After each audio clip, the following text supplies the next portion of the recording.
बिस्मिल्लाहिर्रहमानिर्रहीम। अस्सलाम वालेकुम नाज़रीन, दुख सुख में आप शरीक हैं, आपका बहुत शुक्रिया। हाज़िर खिदमत हूँ मैं उस्मान बारानी। नाज़रीन, फ़ेसबुक पे मीर तकी मीर का एक शेर है और उस शेर के साथ मंसूब एक वाक़या है।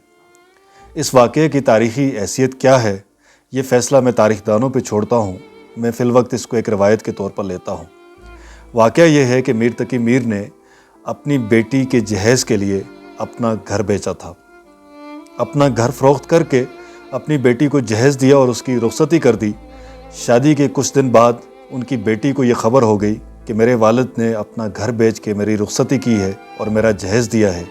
बच्ची ये ख़बर सह न सकी और अंदर ही अंदर घुटते घुटते घुलते घुलते फ़ौत हो गई।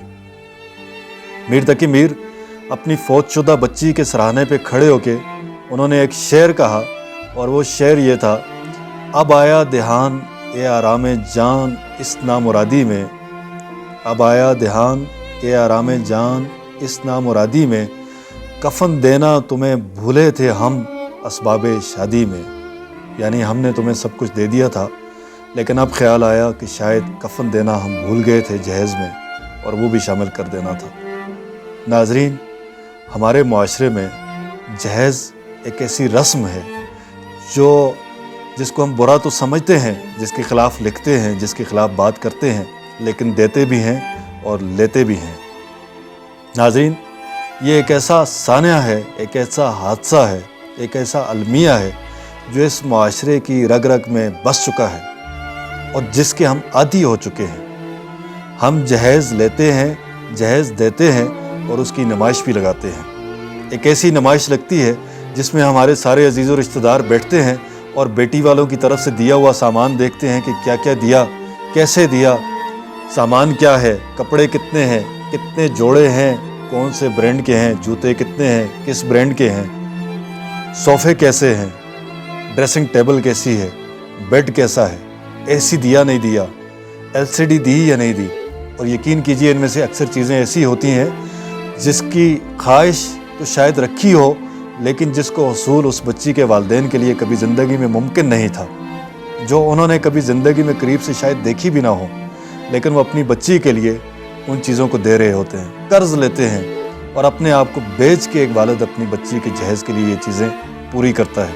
नाज़रीन, ये एक ऐसा मुआशरा है कि जिसमें बच्ची जब पैदा होती है तो उसका वालिद खुशी बाद में मनाता है, पहले अपनी बेटी के जहेज़ के लिए पैसे जोड़ना उस दिन से शुरू कर देता है। वो दिन जब तक उसकी शादी न हो जाए वो उसका जहेज़ जोड़ता रहता है। तिनका दोनों मियाँ बीवी, दोनों वालिदैन, माँ और बाप सारी ज़िंदगी जोड़ते रहते हैं और आखिर में एक तरफ जब वो अपनी बेटी की रुख़्सती करते हैं, वहीं पे उनका पूरा का पूरा घर भी चला जाता है।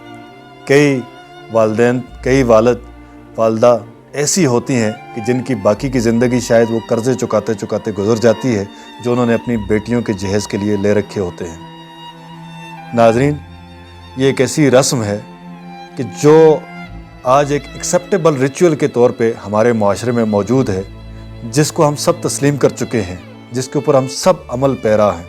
एक बच्ची जो अपनी ज़िंदगी दूसरे के हवाले जिसकी हो जाती है और उसके साथ साथ उसके वालिदैन का पूरा घर उजड़ जाता है, वो जहेज़ की नज़र हो जाता है। नाज़रीन, मैं समझता हूँ कि हमारे यहाँ मर्दों के साथ जो सिफ़ात मंसूब हैं वो दुरुस्त नहीं है। मर्द की अगर सिफ़त हो तो वो सिफ़त ये हो कि वो जहेज़ को बुरा समझे, वो इस बात को काफ़ी जाने कि एक वालिद, एक वालदा जो सारी ज़िंदगी लगा के, जो अपने खून पसीना खर्च करके एक बच्ची को निवाला खिला के उसको 20-22 साल पालते हैं, उसका खून पैदा करते हैं, उसका गोश्त बढ़ाते हैं। जब वो जवान हो जाती है उसकी तालीम तरबियत करते हैं, उसको शऊर देते हैं और उस पाली पोसी बच्ची को, अपने जिगर के टुकड़े को, लख्ते जिगर को उठा के ब्याह के एक आदमी को सौंप देते हैं। मैं समझता हूँ अगर कोई गैरतमंद मर्द हो तो उसके लिए इतनी ही बात काफ़ी है, उसके लिए इतना ही एहसान काफ़ी है। ये जो जहेज़ हैं, ये जो रेफ्रिजरेटर, एसी, टेलीविज़न, इनसे खुशियाँ नहीं आती। खुशियाँ आती हैं एक दूसरे को इज़्ज़त देने से, एक दूसरे का एहसास करने से। यकीन करें, अगर आप ये एहसास कर लें और किसी घर में ये एहसास हो तो बेटी 2 कपड़ों में भी चली जाए वो अपना मुकद्दर ख़ुद बना लेती है, और जहाँ वो चली जाए وہاں اس کو کسی چیز کی کمی نہیں ہوتی۔ اور جو جہیز لینے والے ہیں وہ بھی اگر اس بات کو سمجھ لیں تو 2 کپڑوں میں آئی ہوئی بچی ان کا مقدر بنا سکتی ہے، ان کے گھر کو جنت بنا سکتی ہے، اور ان کے گھر کو ایک آشیانہ بنا سکتی ہے کہ جس کے اندر زندگی کی تمام تر سہولیات، تمام تر خوشیاں موجود ہوں۔ سہولیات ہوں یا نہ ہوں، خوشیاں ضرور موجود ہوں گی۔ اور دوسری طرف ایک ایسی بچی کہ جس کے والدین قرضے چکا رہے ہوں، جہیز کے لیے جو انہوں نے باہر اٹھایا ہو وہ ادا کر رہے ہوں، وہ کیسے خوش رہ سکتی ہے؟ اور اگر وہ خوش نہیں رہ سکتی، وہ آپ کی زندگی کو کیسے خوش بنا سکتی ہے؟ اس بات پہ سوچنے کی ضرورت ہے۔ اس سلسلے میں اپنی رائے سے، اپنی تجاویز سے ضرور آگاہ کیجیے گا۔ آپ کا بہت شکریہ۔